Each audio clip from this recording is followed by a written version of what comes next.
Министерството за култура доцни со распишување на конкурсот за проекти од програмата Креативна Европа под програма Култура реагираат од Асоциацијата Јадро, која обединува невладини организации и поединци од независната културна сцена.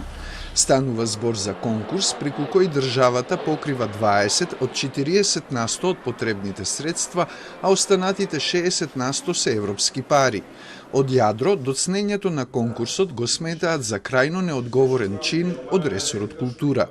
Тоа не се средства лично на Министерската, тоа се средства на граѓаните и граѓаните заслужуваат да добијат квалитетна културна сцена, а квалитетната културна и уметничка сцена може да се добие само ако културните работници навремено имаат можности да планираат и да си ги организираат средствата, да го организираат времето и да ги прават сите тие асоциации со нивните колеги низ Европа.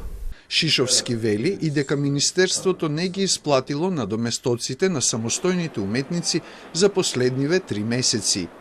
Да се исплатат не само овие средства, туку Министерството да биде редовно во исплаќање на средствата, бидејќи знаете дека никој не чека за кога треба да се плаќаат секакви сметки, така и културните работници имаат сметки за плаќање, имаат дечења.